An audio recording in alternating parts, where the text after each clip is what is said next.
Hello everyone, I am आरती राजपाल। मेरा प्यार भरा आप सबको नमस्ते, सत श्री अकाल, आदाब और राम राम जी। कैसे हैं आप सब लोग? आशा है अच्छे होंगे। तो भाई ये सुबह का समय है, बच्चे स्कूल सब जा चुके हैं। उसके बाद मैंने आकर थोड़ा चाय शाय पी, आराम करा 15-20 मिनट और फिर अपने काम पर लग गई। जो बच्चे छोड़कर जाते हैं ना, पढ़ रहे होते हैं, फिर ऐसे ही चले जाते हैं कि मम्मी है भाई, संभाल लेगी, कर लेगी। तो बस यार, ये वाले काम के बिना तो किसी का गुजारा है नहीं, चाहे हाउस वाइफ हो, वर्किंग हो, स्टूडेंट्स हो। यार जहाँ हम बैठते हैं ना, वहाँ की साफ़ सफाई करना तो बहुत ज़रूरी हो ही जाता है। तो बस यहाँ पर ये सारी साफ़ सफाई करती रहूँगी और इसके साथ साथ आपके साथ बातें भी करती रहूँगी। बातें भी होती रहें और काम भी चलता रहे। तो बस यहाँ पर आज ना मैं आपके साथ अपनी वो कमियाँ कुछ शेयर करने जा रही हूँ जो मैंने यार पेरेंटिंग में करी है। क्योंकि हम भी उस लायक नहीं होते ना कि हम एक बेहतर माँ बाप बन पाएँ या कुछ, हम भी सीख रहे होते हैं। तो कुछ ना कुछ गलतियाँ ज़्यादा लाड़ के करते कह लीजिए, चाहे कुछ भी हो ही जाती हैं। क्योंकि हम अपने बच्चे को ना बेस्ट से बेस्ट देने की कोशिश करते हैं और उसी चक्कर में ये होता है कि बहुत सारी कमियां होती चली जाती हैं जो हमें नहीं करनी चाहिए। और हम अनुभव कर चुके हैं, तो इसीलिए ना हमें अब ये पता चल गया है कि क्या कमियां जो हैं पेरेंटिंग में होती हैं, नहीं करनी चाहिए। तो मैं आपके साथ इसलिए भी शेयर कर रही हूँ कि भई अब ये टाइम नहीं है कि आप एक बार गलती करके उसको सुधार लें। मैंने सुधार ली, ठीक है, बाय लक या बच्चे ठीक है, समझदार ज़्यादा थी या जैसा भी है, सुधर गलती मेरी जो थी वो अब सुधर चुकी है बहुत हद तक। क्या मतलब, सुधर ही गई है। अब मैं वो नहीं कह सकती कि हाँ ठीक है, लेकिन अब एक-एक बच्चा है और वो भी आप उसमें भी गलती कर देंगे ना, तो मुश्किल हो जाएगा। इसलिए आप जो अनुभव ले चुके हैं, जो कर चुके हैं गलतियाँ, उनसे आप कुछ सीख सकते हैं। तो मेरा भी यही मानना है यार। आप मतलब मैं आपके साथ शेयर कर रही हूँ और वाक़ई आपकी इच्छा है, लगे ठीक मेरी बात तो फ़ॉलो करिएगा। तो बस मेरी सबसे बड़ी गलती ये थी कि सबसे पहले ना मैंने अपनी बेटी को ना प्ले स्कूल वग़ैरह में नहीं डाला। वो क्यों नहीं डाला? क्योंकि मेरे हस्बैंड है ना, वो कहते थे नहीं, नहीं अभी मेरी बेटी बहुत छोटी है, अभी बिल्कुल नहीं डालना, बहुत बर्डन पड़ जाएगा, ये है, वो है। तो 3 साल तक तो बिल्कुल नहीं डाला। फिर हमारे यहाँ कुछ दकियानूसी रिवाज कह लीजिए या रिचुअल्स जो भी है, तो 4 साल में डालते नहीं हैं कि इवन में नहीं डालना, ऑड नंबर में डालते हैं, 3 में, 5 में, 7 में ऐसे डालना है। तो चौथा साल ऐसे निकल गया। जैसे ही 4 साल कंप्लीट हुए, मैंने दूसरे दिन ही उसको स्कूल में डाल दिया।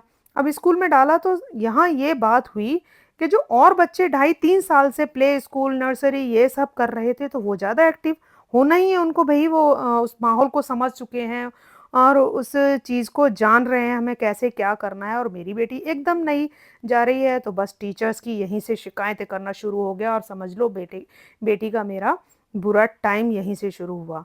जबकि मेरी बेटी इतनी इंटेलिजेंट थी। ये मत कहिएगा कि हाँ, अपनी माँ, हर माँ को अपना बच्चा इंटेलिजेंट लगता है, नहीं। वो 2 ढाई साल की थी ना, सारे मंत्र वगैरह 2-3 बार में सुनकर एकदम रट देती थी। सारी आरती हो गई, पोयम जितनी बड़ी मैं बना सिखाती थी। मेरे पापा खुद कहते थे ये बहुत अच्छे, इसके लर्निंग ना बहुत अच्छी है, बहुत बढ़िया निकलेगी ये। लेकिन वहीं ये कमियाँ क्यों शुरू हुई? हमारे गलती के चलते। हमने इतना लाड़ प्यार नहीं दिखाना चाहिए था। बस और जो टीचर जो है वो शिकायतें करने लगी, और बच्चों की तरह नहीं कर पाती है, तो आपका बच्चा ये है, वो है।